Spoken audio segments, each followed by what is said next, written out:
여러분들 집순이, 집돌이라는 말 들어보셨죠? 집에 있기를 좋아하는 사람들을 일컫는 말인데, 그런데 안락하고 편안한 보금자리가 되어야 할 집이 하자투성이라면 여러분 기분 어떠시겠습니까? 한 온라인 커뮤니티에 올라온 사진을 함께 보면서 설명드리겠습니다. 지금 보면요, 좀 이상하죠? 벽이 기울었습니다. 직각이어야 하는데 옆으로 6시 5분 전 뭐 이런 식으로 기울은 사진을 볼 수 있습니다. 이게 조작한 사진이 아니고 그대로 찍은 사진입니다. 자, 그리고 슬라브라고 하죠. 이 지붕 쪽 휘어 있는 모습을 볼 수 있고요. 콘크리트 골조가 내려앉을 듯이 휘어 있는 타원을 그릴 정도로 축 처진 모습을 볼 수 있습니다. 그리고 창틀과 바닥 사이의 간격도 저렇게 바람이 숭숭 셀 정도로 떠 있는 모습을 볼 수 있습니다. 계단도 만만치 않은데요. 저게 보십시오. 지금 계단이 엉망으로 깨져 있는 모습입니다. 이 다치기 쉬운 위험한 모습이기까지 한데요.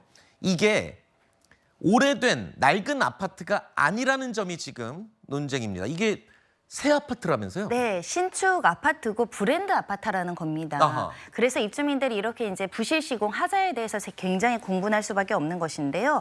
타일, 벽라인, 수직, 수평이 안 맞는 건 기본으로 엘리베이터에 이제 문구 같은 것도 떨어져 나가는 모습, 그리고 여러 가지 이제 하자가 접수가 됐다는데 세대마다 하자가 평균 150개에서 많게는 200개 이상 나온다고 합니다. 네. 이거는 전용 부분의 하자만 이렇다는 것이고 공용 부분의 하자도 굉장히 수를 셀 수 없을 정도로 많아서 실제로 이 하자 건수가 6만 건이 접수됐다라는 건데 아하.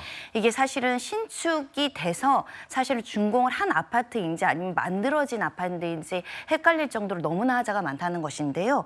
입주민들은 중대한 하자이다 이렇게 주장하고 있는 것이고요.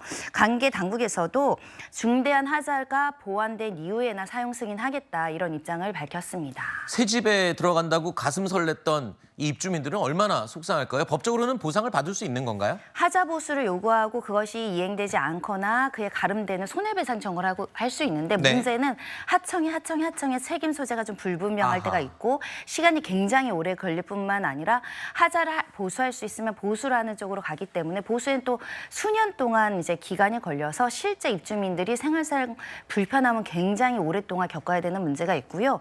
문제는 이런 일이 반복되다 보니까 부실 시공하는 업체는 사실 업계에서 퇴출돼야 된다라는 네. 게 이제 정상적인 업무 처리인데 사실 벌점 제도가 있습니다. 네. 벌점이 20점이 넘어가면 입찰 참가 자격이 제한되는데 문제는 회사를 바꿔서 다시 입찰을 한다는 문제이고 입찰 가격과 또 실제 시공 하청업체한테 주는 금액은 차이가 나다 보니까 부실 시공 문제가 계속적으로 발생해서 국토부나 관련 지자체에서 정말 적극적으로 사전 점검 과정에서 부실 시공이 없도록 네. 철저하게 행정 처리를 하고 점검을 해야 될 것 같습니다.